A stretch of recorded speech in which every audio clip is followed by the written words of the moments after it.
अगर आप भी एडवेंचर करने साथ ही जगह जगह घूमने के शौकीन हैं तो आज हम आपको एक बेहद ही खूबसूरत जगह के बारे में बताने जा रहे हैं। नमस्कार, आप देख रहे हैं आर्यभट्ट न्यूज और मैं हूं आपके साथ अर्चना।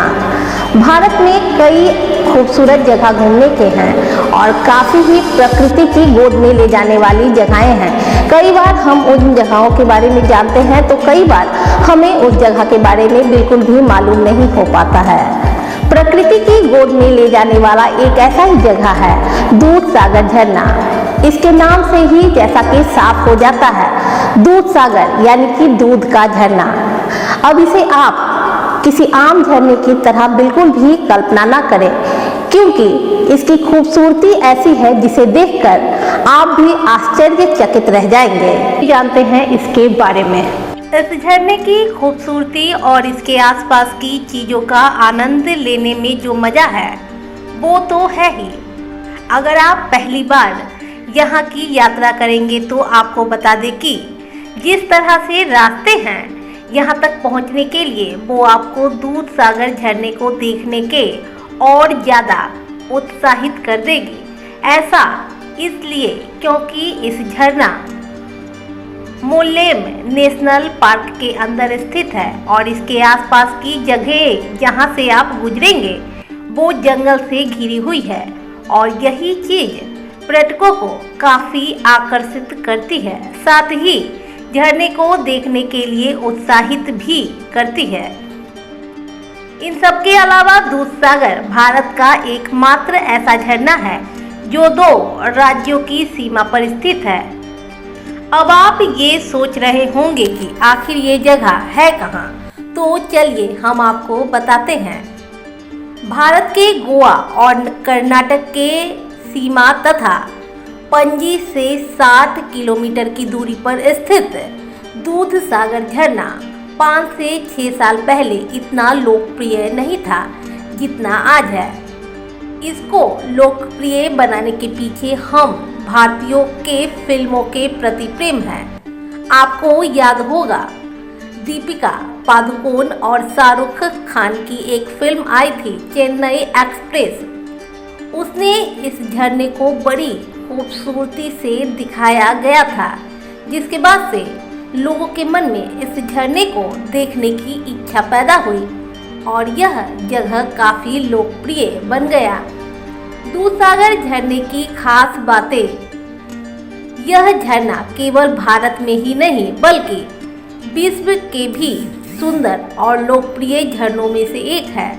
310 मीटर ऊंचाई और लगभग 30 मीटर चौड़ाई वाला यह झरना सबसे ऊंचे झरनों की सूची के मुताबिक भारत में 5वें स्थान पर जबकि विश्व में 227वें स्थान पर है। इतना ही नहीं, दिलचस्प बात तो यह है कि यहाँ हजारों फिर से गिरते दूध जैसे दिखने वाले इस झरने के बीच से ट्रेन भी गुजरती है। उम्मीद करते हैं कि इसको देखने के बाद आपके दिमाग में भी इस विशाल झरने से होकर जाती रेलगाड़ी का दृश्य दिखने लग गया होगा। सी ऑफ मिल्क कहा जाने वाला यह झरना सिर्फ पर्यटकों के बीच ही नहीं बॉलीवुड के बीच भी अच्छा खासा मशहूर है।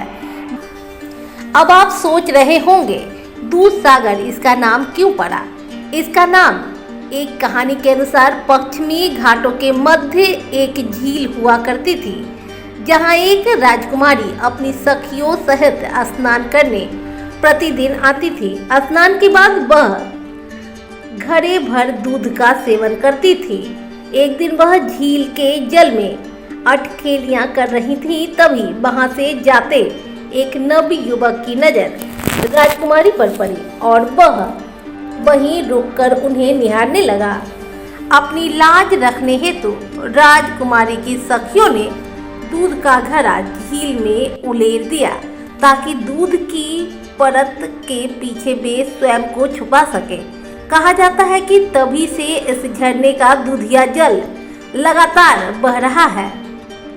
इस रोचक कथा को सुनने के बाद जब आप भी इस झरने के जल को देखेंगे तो यह अवश्य आपको दूधिया लगेगी। दूधसागर झरना के खुलने का समय और शुल्क पर्यटकों के लिहाज से अच्छी बात यह है कि यह झरना हर रोज खुलता है और आप यहां सुबह 9 बजे से लेकर शाम 6 बजे तक जा सकते हैं।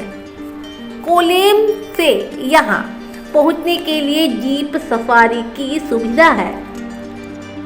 आपको इस जीप सवारी की सफर में कुछ छोटी छोटी नदियां भी मिलेगी, जिनमें से आपकी जिप्सी निकल कर जाएगी, जो कि बहुत आनंददायक होती है, जिसका शुल्क 400 रुपये प्रति व्यक्ति है। इसके अलावा गोवा वन विभाग के गेट पर ही आपको एक रसीद कटानी होती है, जिसके लिए प्रति व्यक्ति शुल्क 50 रुपया है।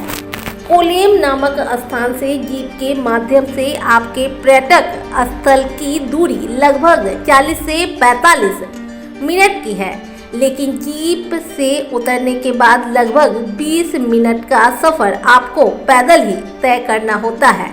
हालांकि वो अलग बात है कि वहाँ के मनोरम दृश्य की वजह से आपको समय का पता ही नहीं चलेगा। यदि आप गोवा के इस आकर्षित पर्यटक स्थल दूधसागर झरने की ओर जाने की योजना बना रहे हैं और यह सोच रहे हैं कि कौन से मौसम में इस स्थान पर जाना सबसे अच्छा रहेगा, तो आइए हम आपको इसकी समस्या का भी समाधान कर देते हैं। दूधसागर झरना जाने के लिए सबसे अच्छा समय बारिश का मौसम माना जाता है, क्योंकि इस दौरान वर्षा के पानी की वजह से दूधसागर झरना अपने चरम पर होता है और इसकी खूबसूरती देखने लायक होती है। दूसरी बात यह है कि बारिश का मौसम भी पर्यटकों के लिए लुभावना होता है, जिससे मानसून के मौसम में यहाँ पर्यटकों का जमावड़ा भी बहुत अधिक होता है। गर्मी के मौसम में भी आप यहाँ जा सकते हैं, लेकिन गर्मी के मौसम में दूधसागर झरने के आसपास आपको गर्म मौसम की थोड़ी मार झेलनी पड़ सकती है। दूधसागर वाटरफॉल पर आपको एक लाइफ जैकेट भी मिल जाएगी, जिसका खर्च सिर्फ 30 रुपये होता है। बिना लाइफ जैकेट के पानी में उतरना थोड़ा खतरनाक साबित हो सकता है, और अगर आपको तैरना नहीं आता है तो आप ज़्यादा गहराई में ना जाएं और लाइफ जैकेट जरूर खरीदें। तो देखा आपने कितना खूबसूरत जगह है और कितनी ही प्रकृति की गोद में ले जाती है। अगर आप भी एडवेंचर करने के शौकीन हैं, साथ ही प्रकृति से जुड़े हुए हैं, तो आप दूधसागर झरना जा सकते हैं और यहाँ के खूबसूरती का और एडवेंचर करके आप यहाँ का मजा ले सकते हैं। फिलहाल के लिए मैं अर्चना आपसे लेती हूँ इजाज़त। अगर आपने हमारे आर्यभट्ट न्यूज को अभी तक सब्सक्राइब नहीं किया तो यूट्यूब पर जाकर सब्सक्राइब कर ले। साथ ही इंस्टाग्राम पर आप हमें फॉलो कर सकते हैं और फेसबुक पर भी फॉलो कर सकते हैं, और ऐसे ही खबरों को देखने के लिए आप हमसे जुड़े रहें। नमस्कार।